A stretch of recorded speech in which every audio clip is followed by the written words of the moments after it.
السلام عليكم. ان شاء الله هناخد النهارده البيس ميكر، تمام، اللي هو منظم لضربات القلب. طيب، اول حاجه كده احنا لازم نفرق ما بين الهارت فيلير اللي هو ايه الفشل في القلب والايه كمان والاريزميا. ده المفروض ان هو اصلا موضوعنا النهارده. الهارت فيلير ده وهو فشل في القلب ان هو يعمل كونتراكشن، يعني المشكله في الايه، في الكونتراكتيليتي. تمام. طب الاريثميا دي بقى فشل في ايه؟ لا، ده مش فشل في ان هو يعمل كونتراكشن، ده فشل في الكهرباء اللي بتخليه يعمل كونتراكشن. يعني المشكله في الالكتريسيتي اللي هي الايه، الكهرباء. طيب دلوقتي الهارت فيلير العلاج بتاعه انا هشوف ايه المشكله، ايه اللي خلى عضله القلب وليكن ضعيفه، هدي حاجات تزود الكونتراكشن زي الدوبامين وهكذا. طب الاريزميا بقى، لو في مشكله في كهربه القلب ده المفروض هعالجه ازاي؟ برضو في ادويه بتحاول ان هي بقدر الامكان تظبط كهربه القلب، او لا اما تقللها لو هي في اي اف او في تاك، تمام، او في تاك، زي مثلا الكالسيوم شانل بلوكر، زي البيتا بلوكر وهكذا. طب لو في حاجات بقى برادي، يعني برضو اريزميا، عدم انتظام في ضربات القلب. طب ده بالنسبه للتاك، سواء اي اف او في تاك. طيب لو الحاجات البرادي، لا هدي حاجات تزود وهكذا. بحاول بقدر الامكان. طب الموضوع ده لو فشل الادويه هعمل ايه؟ لا ساعتها هنعمل البيس ميكر. البيس ميكر ده من كرم ربنا، يعني الحمد لله جهاز انقذ ناس كتيره جدا، وكل مره بيعملوا فيه تحديث بيبقى احسن من اللي قبله. الاول كده عايزين نعرف كهربة القلب دي اللي هي فين او ازاي. طيب سبحان الله، احنا عندنا القلب ده وليكن اهو ماشي. طيب احنا عندنا المفروض ان احنا عندنا مين؟ الاس اي نود. احنا عندنا نود هنا، هي الاساسيه، هي الليدر اللي ترسل لي الكهرباء.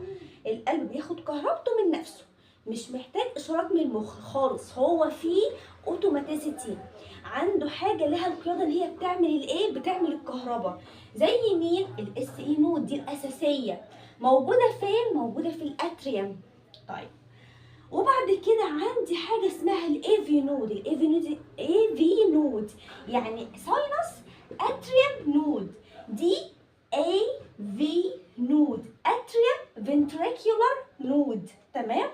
طيب دلوقتي دي هتروح بعت الكهرباء للتو اتريوم، وفي نفس الوقت بعتها لمين؟ بعتها للاي في نود. طب الاي في نود دي عايزه تبعت لمين؟ للفنتريكولار، الاثنين، ومحتاجين كهرباء اكتر من ده، لان ده محتاج يعمل كونتراكشن اكتر من ده، وكمان الليفت محتاج يعمل كونتراكشن اكتر من مين؟ اكتر من الرايت. فهنلاقي ان الاي في نود دي سبحان الله في حاجه كمان اسمها اي في باندل. دي كأن الاي في نود ده بيوصل فيه سلكين هنا، السلكين دول اسمهم باندل اوف هيس، تمام. طيب وبعد كده لقينا ان كمان في الالياف دي اسمها بيركنج فايبر، برضو بتاخد الكهرباء وتروح توصلها. وعلى فكرة الاس اي نود بتطلع كهرباء، بتطلع الاي في نود بتطلع كهرباء بس دي اكتر. الباندل اف هيس والبيركنج فايبر بتطلع كهرباء، بس مين القيادة؟ اس اي نود. هما بيعملوا يسمعوا كلام مين؟ الاس اي نود. يبقى الاساسي عندي الاس اي نود، تمام. طب الخلايا بتاعت القلب لا، دي ريسبونز، بتستجيب، المفروض ان هي ما بتطلعش، ولو طلعت بتعمل مشاكل وهنعرفها. طيب احنا نيجي بقى نشوف، يبقى احنا كده عندنا 3 مصادر اساسيين للكهرباء: الاس اي نود والاي في نود ومين؟ والباندل اوف هيس اللي من بعده البيركنج فايبر، تمام كده. طيب تخيلوا بقى لو الاس اي نود دي حصل فيها مشكله، يعني بقى في حاجه اسمها اس A node dysfunction، يعني مش عارفة تشتغل. يعني لقينا الشخص ده مفيش كهرباء، فالاي نود هتشتغل، هتطلع كهرباء، بس برضو المفروض ان الاس اي نود دي هي اللي ايه؟ هي اللي لها القياده، بتطلع عدد ضربات اكتر من الاي نود. غير كده تخيل انت ان الاس اي نود هي اللي هتدي الكهرباء لمين؟ هتوصل الكهرباء للاي نود. طب افرض ان الاي نود دي مش عارفه تستجيب او استجابت ومش عارفه تودي، كأن السلوك دي وليكن مقطوعه. زي عارفين ان الشخص اللي عنده MI مايوكارديال انفاركشن ده للاسف عنده زي انسداد كده في الشرايين التاجيه الكوروناري ارتري، فلما يجي يعمل مجهود الهارت ريت بيزيد. انا هعمل هارت ريت زياده، يبقى انا محتاج ايه؟ محتاج غذاء زياده. طيب انا في انسداد في الشرايين التاجيه، في انسداد، تمام؟ ازاي الدم القليل ده هيقدر يغذي كميه الهارت ريت؟ فتبدا الخلايا بتاعه المصل بتاعه الهارت يحصل لها ايه؟ زي تليف كده، فايبروزس، فممكن ذات نفسها تؤدي الى بتاثر على مين؟ على البندل اوف هيس. ممكن بعد كده الخلايا دي ذات نفسها تقول لك لا انا هطلع كهرباء، وتطلع كهرباء، فدي يبدا يعمل لي مشاكل. تخيل لو الموضوع ده حصل هنا، فهتلاقي دي بتطلع كهرباء ودي بتطلع كهرباء، هتلاقي في حاجه فيما بعد اسمها AF. طب افرضوا الموضوع ده حصل في الفنتريكيولار، هتلاقي ان في حاجه اسمها فيتاك. والاي اف هنا بسرعه كده نقولها، الاي اف اللي هي الاتريال فايبريليشن، رفرفه الاذينين، تمام؟ والفنتريكيولار تاكيكارديا اللي هي الفي بنقول عليها الفيتاك. اول حاجه تخيل كده لو في زي ما احنا قلنا، لو في ايه؟ لو في كذا نود هنا عماله تطلع لي كهرباء، يبقى هنلاقي كل دول بيرسلوا كهرباء لمين؟ للاذينين، هتلاقي الاذينين بيعمل كده رفرفه. طب هل الرفرفه دي تخلي الهارت الفنتريكيولار يقدر ياخد الدم كويس؟ لا، انا بعمل كده ودي كونتراكتيليتي، هو ده كونتراكشن انف تخلي الفنتريكيولار يستقبل كميه الدم؟ لا طبعا. فعشان كده بتؤدي الى مشاكل، ممكن تؤدي الى اسكيميا، ممكن تؤدي ان الدم مش واصل كويس للبرين، هيبقى فيه ويكنس وتايرد وفتيج وما الى ذلك، تمام؟ طيب هتلاقي حتى في الاي سي جي عامل لك ايه؟ طب الاي في نود موقعها ايه من الموقف ده؟ والله هي ممكن تاخد واحده وتعدي الثانيه، لان هي مش ملاحقه اصلا، فممكن ايه؟ يبقى عندي كيو ار اس. الكيو ار اس دي اللي هي الكونتراكشن بتاعت مين؟ بتاع الفنتريكولار. وعندي بي ويف. بي ويف واحده؟ لا ده كتير، ده هتلاقي كده وكيو ار اس واحده وبي ويف كتيره. عشان كده بنقول عليها ايه؟ اتريال فايبريليشن، يعني رفرفه الاذينين، تمام؟ حتى انت هتلاقي المسافه ما بين الكيو ار اس دي والكيو ار اس دي مش متساويه، فهنقول حتى الهارت ريت irregular، غير منتظم. طيب الفيتاج بقى، تخيلوا زي ما احنا قلنا، لو احنا لقينا النود دي موجوده، لو لقينا النود دي موجوده بقى في البطينين او في هنا في الفنتريكولار، هتلاقيه عماله تديله اشاره، فهيعمل لي حاجه اسمها ايه؟ فيتاك. هتلاقيها في الاي سي جي عامله كده. ده وده حلو، ده خطير، يمكن مش عايزين نقول اخطر من الفيتاك، لان انت عمال تعمل كده اهو. طب فين الدم اللي انت هتستقبله عشان تروح توديه للجسم؟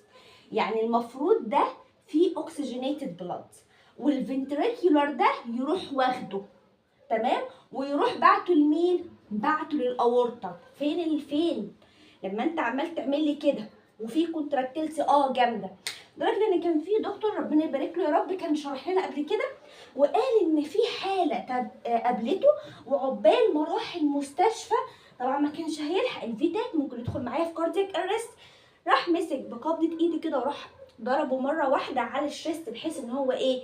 يوقف النود اللي ملهاش لازمه دي والنود الاساسيه هي اللي تشتغل. عشان كده افضل علاج للموضوع ده، افضل حل في الامرجنسي في الطوارئ للاي اف والفي اف هو الدي سي شوك، ان انا اوقف النود اللي هي الوهميه والنود الاساسيه تشتغل. طيب تخيلوا لو الكهرباء دي البركنج فايبر لقينا ان الوصلات ذات نفسها مش عارفه تشتغل، نبدا بقى في حاجه اسمها ايه؟ البرادي اريزميا. البرادي اريزميا دي من ضمنها مين؟ الهارت بلوك. الهارت بلوك ده اللي هو ايه؟ يعني وليكن انا دلوقتي في خلل في الكهرباء. ازاي؟ طبعا ده ليها جريد 1 وجريد 2 وجريد 3. ده محتاج ايه؟ محتاج موضوع تاني، يعني محتاج فيديوهات تانية او سلسله ان احنا نحاول نشرح البيس ميكر بالتفصيل، نشرح الحاجات دي بالتفصيل. لكن احنا دلوقتي نحاول ايه؟ ندي الزتونه. طيب الهارت بلوك وليكن احنا مش عرفنا الكهرباء. تخيلوا لو في اس اي نوت فانكشن ديسفانكشن، او في ان البندل اوف هيس ذات نفسه مش عارف يوصل كويس، او ان الكهرباء الاس اي نود مره تشتغل ومره ما تشتغلش، مره تشتغل ومره ما تشتغلش، الكهرباء مش واصله كويس. فهتلاقي ايه؟ هتلاقي ان في كيو ار اس الفنتريكولار عمل كونتراكشن، وبعد كده في بي ويف وتلاقيه سكت فتره طويله، بعد كده بدأ واشتغل وسكت. ما ينفعش كده. المريض بقى يبدأ يحس بايه؟ يحس بنهجان. لا مش بيحس بنهجان، هو بيحس بتعب. الدكتور بيسأل طب بتحس بنهجان؟ فيه ريسبيراتوري ريت عالي؟ يقول لك لا انا بحس بس بدوخه لما بتحرك، لما بعمل مجهود بسيط. يقول له طب اعمل لي اي سي جي، يعني نلاقي ده في الاي سي جي. يقول له طب خلاص تعالى اعمل ايكو كده، ونعمل خليه يعمل ايكو بالمجهود، يعني ولكن يمشي على مشايه ويقيس له ايه؟ ويقيس له يعمل له رسم قلبه وهو بيمشي. تمام؟ طيب فاحنا هنلاقي ان الشخص ده وهو بيعمل مجهود هنلاقي الهارت ريت بتاعه 60 او 70.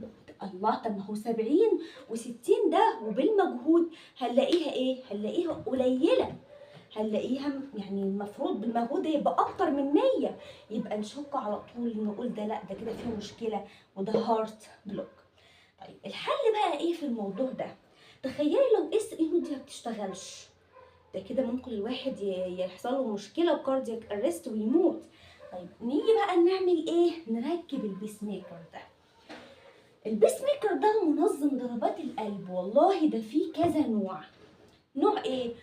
عارفين كده لما كنتوا بتاخدوا الفنت، خدتوا في الفنت ان في كنترول ان هو اللي بيعمل كل حاجه للمريض، وفي اسيستنت اللي هو بيساعده، وفي سينكرونايزد اللي هو بيخليه لو هو محتاج النفس يديهوله، لو هو بياخده هيساعد، وهكذا على حسب يعمل تناسق مع نفس مين؟ مع نفس المريض. البيس ميكر برضو عملوا حاجات شبه كده. اول ما عملوا اول حاجه لما قالوا المشكله في الاس اي نود، راحوا صنعوا بيس ميكر بوان ليد اللي هو يعني بسلك واحد، ماشي؟ يوني بولر. طيب وبعد كده لقوا ان المشكله مش بس في الاس اي نود، لقوا كمان المشكله في الاي في نود. راحوا صنعوا واحد تاني كمان اسمه ايه؟ باي. ده فيه تو ليد اللي هو اسمه ايه؟ باي بولر، يعني فيه قطبين، فيه سلكين. طيب لقوا بقى ان في حاجه احسن لو انا هعمل ايه؟ 3 ليد، يعني في 3 سلوك. تخيلوا بقى ان ال3 ليد ده عملوا حاجه افضل، وقالوا لك ان احنا هنعمل بيس ميكر في غير ان هو ب3 ليد، يعني واحد رايح للرايت، واحد طبعا رايح للاتريوم، واحد رايح اهو للاتريوم، تمام؟ وواحد كمان هيروح للفنتريكل الليفت، وواحد كمان هيروح للرايت. حلو، ده افضل اهو. قالك كمان ان احنا هنعمل واحد ايه؟ قالك ان احنا هنعمل واحد مخصص كمان ان هو يقدر يعمل دي سي شوك. ده ازاي ده؟ قالك افرض ان الشخص ده حصلت له اللخبطه في الكهرباء زي ما احنا شرحنا، يعني وليكن طلعت كذا نود هنا، هو يحس ويروح عامل ايه؟ هعمل دي سي شوك، عامل صدمه. فكده الموضوع ايه؟ لا كده الموضوع افضل. طيب نيجي بقى نعمل ايه؟ نيجي لو احنا هنقول التايبس بتاع البيس ميكر، لا اما التايبس بالنسبه للليدات، ماشي؟ هل هو يوني بولر ولا باي بولر ولا تريبل؟ تمام؟ وهل هو تريبل وبس ولا تريبل وكمان بيدي صدمات كهربائيه؟ كمان البيس ميكر ده ممكن هل اركبه مؤقت ولا بيرمننت دائم، temporary ولا بيرمننت؟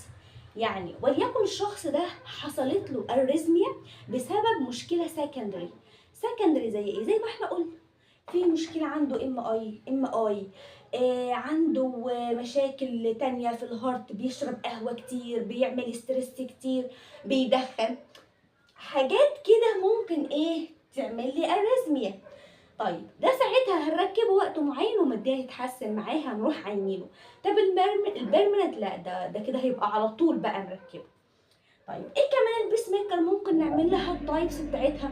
والله على حسب حضرتك بتركبها منين. يعني في الاول خالص كنا بنركبها ايبيكارديال، يعني دكاتره الطب كانوا بيقولوا ان الايبيكارديال ده مخصص لدكاتره الجراحه هم اللي يركبوه. طب الاندوكارديال لا، احنا بنركبه من بره شبه القسطره كده، حاجه بسيطه جدا ويدوبك بمخدر موضعي. بيعملوا ايه؟ ادي مثلا وليكن الشيست معايا، انا هعمل ايه دلوقتي؟ هاجي والله انا عندي كام منطقه انا ممكن اركب الفين، لا اما من الاكزيلاري، تمام، اكزيلاري فين، او كيفاليك فين دي جايه من الهيد، بس هو الفين الاساسي اللي بيغذي الابر اكستريميتيز، تمام. طيب وهو جاي مسحوب من على الشولدر كده، وفين؟ وفي الابر ارم الكيفاليك فين، او من الكلافيكيولار فين. عارفين الفين اللي هو تحت عظمه الترقوه؟ بس ده طبعا عارفين هو شبه ايه بالظبط؟ زي ما بتشوفوا دكتور بيركب مهوكر، زي ما بتشوفوا دكتور بيركب سيفي لاين، مش هو بيدخل من الاورده الاساسيه، تمام. مش هنقول زي القسطره، لان القسطره بيركب في الفيمورال، لكن الفيمورال دي بعيده عليا قوي، هدخل سلك من الفيمورال لحد الهارت، مش يعني هيفضل عايش بيه كده، فتبقى الدنيا صعبه. لا، هما دول 3 فين اللي انا هركب منهم. طيب انا حقيقي حتى الدكاتره اللي كانت بتركب السيفي لاين اللي هي عشان نقيس السي في بي وندي منها محاليل ونسحب دم وهكذا، او الدكتور اللي بيركب المهوكر، هتلاقي ان احنا بنخاف قوي من المنطقه دي، من الفين ده. قال لك ليه؟ قال لك لان هو جنب الثوراسيك او جنب اللونج، فممكن انا اعمل نيوموثوركس، تمام، فدي تبقى مشكله، يعمل لي بالمونري امبوليزم برضو. فعشان كده البيس ميكر برضو ليه سايد افكت. كمان حتى الانسيرشن، تخيلوا هو البيس ميكر ده اصلا احنا اتكلمنا عن الليدات اللي هتوصل كهرباء، وبعدين وانا مش عايزه جهاز يوصل لي كهرباء، طبعا عايزه جهاز ايه بقى؟ ده جهاز كده شبه السمارت ووتش، تمام، اللي هي الساعات السمارت، حاجه كده صغيره. سبحان الله سبحان الله، طبعا احنا عندنا النود شبه حبايه العدس، لكن السمارت ووتش دي او الليد فيه بطاريه، واللي هو برضو اللي بيعمل بالس جنريتور، تمام، صانع للبلس للبيتس، عدد الضربات او كده، وبيقدر يوصلها لمين؟ وبيوصلها لي للهارت. طيب يبقى انا دلوقتي الجهاز ده هحطه فين؟ قال لك والله ان احنا هنعمل فتحه كده وهنحط الجهاز اندر السكين، هنعمل زي بوكت كده، زي جيب، ونحط الجهاز اندر السكين، وهندخل من الفين وهندخل بقى ايه، وهنمشي، وعندنا زي من القسطره، الدكتور بيبقى عنده كده البتاع بتاع الاكس راي وداخل وبيبص يشوف الدنيا ماشيه عامله ازاي معاه، تمام، على حسب هو وان ليد ولا بايبولر ولا تريبل وهكذا، تمام. ده بالنسبه للبيس ميكر كده بسرعه. طيب عايزين نقول بقى البيس ميكر ده الموضوع ده مش كده سترايل بروسيجر، ده اكيد سترايل بروسيجر. تخيلوا لو الموضوع ده حصل له انفكشن، طبعا لو اتحط هنا ولا هنا، بنخلي البيشنت او هنا برضو في ال3 اماكن دول اللي هو ما يستخدمش المكان اللي فيه دراعه كتير، ما يرفعهوش كتير وهكذا. تخيل انت لو كان المركب بيس ميكر وحصل له اي اف او في تاك، ساعتها هتعمل له ديسي شوك ازاي؟ هل هتحط، طبعا احنا الطبيعي ان احنا بنحط هنا، تمام، ونروح حاطين هنا، صح كده؟ طيب يعني اللي هو قصاد النبل واندر النبل التانية، تمام، باختصار. طيب لو هو مركب البيس ميكر على الجنب التاني، لا ساعتها هتحط العكس بقى، ماشي، اللي هو مش هينفع تحط كده على البيس ميكر. لاحظوا كمان البيس ميكر ده ممكن يكون بيتأثر المجال المغناطيسي، فهل هو بيتأثر ولا ما بيتأثرش؟ لو بيتأثر على المجال المغناطيسي ساعتها مش هعرف اعمل له MRI او حاجه زي كده، لكن هم حدثوا برضو وبدأ يعملوا بيس ميكر افضل. طيب حد يسألني كده ويقول لي يا دكتور، طيب هو دلوقتي البيس ميكر ده ازاي بيتظبط؟ يعني هل فعلا بيستجيب للعصب السمبثاوي والباراسمبثاوي؟ الاس انه بتستجيب، ده طبيعي صح؟ طب هل البيس ميكر بقى هيستجيب؟ قال لك والله هو في الاول خالص كانوا بيظبطوا البيس ميكر على هارت ريت معين، يعني وليكن هارت ريت معين ده اللي هو ازاي؟ قال لك انه في الاول كان في بيس ميكر اللي هو القديم بقى قبل ما يحدثوه كان معمول وليكن على 70. تخيلوا ده 70 في وقت الريست، وقت الراحه، وقت الاكتيفيتي 70، وقت الخناقه 70 كده، لا ما ينفعش صح؟ فهتلاقوا ان فيما بعد لما حدثوا خلى برمجوه ان هو يبقى فيه سensation. ايه ده؟ طب هو او سنسور، هو هيحس بالاموشن وهيروح معلي الهارت ريت بتاعه؟ لا، امال هيعمل ايه؟ قال لك والله هو بيعرف من خلال حركه الشيست. دي سهله كده بالنسبه له كده، مقبوله تمام. هيحس كمان لو بالريسبيراتوري ريت لما يعلى، هو المفروض كمان يعمل ايه؟ يعلى. ما هو اللنج هتاكسد الدم، هتوديه لمين؟ هتوديه الهارت، فيبدا ايه؟ ان هو كمان يعلي الريت بتاعه. طب في وضع الراحه احنا هنلاقي ان الريسبيراتوري ريت ماله؟ قل. طب والموفمنت بتاع الشيست عملت ايه؟ هديت. فهو كذلك الامر هيعمل ايه؟ هيهدي الدنيا. طيب البيس ميكر ده بطاريه، طيب البطاريه دي تعيش فور ايفر؟ لا طبعا، ده بتتغير كل قد ايه؟ كل 6 شهور. مش بتتغير، ده احنا بنعمل عليها تشيك اب كل 6 شهور. كل 6 شهور يروح الدكتور، البيشنت عامل فولو اب، ويروح للدكتور اللي متابع معاه، والدكتور يروح جايب جهاز كده شبه اللي بيتحط على الشيست، ويبرمج الجهاز ويشوف البطارية عاملة ازاي وشغالة كويس وقربت تخلص ولا لأ. طيب هو عمر البطارية قد ايه؟ عمر البطارية من 6 ل 8 سنين، طبعا ده على حسب نوع الجهاز. طب هل ممكن البطارية تخلص بسرعة؟ تخيل انت لو انت بتعمل اكتيفيتي كتير كده، يبقى انت بتعمل ايه؟ بتعمل هارت ريت كتير، بتعمل بالس كتير، كمان بتخلي البيس ميكر يدي دفعات كهرباء كتير، فكده انت بتستهلك البطاريه. سبحان الله، عادي يعني زي العربيه كده. تمام. طيب لو لقيت كمان انك انت لا قدر الله تدخل فيه اي اف وفيتاك كده، يبقى انت ممكن محتاج شوك. طب الشوك ده بقى بيخلي البطاريه تخلص بسرعه. فعشان كده البيس ميكر ده سبحان الله زي البطاريه محتاجه ايه؟ محتاجه رعايه، ومحتاجه ان حضرتك تعمل فولو اب لازم ضروري.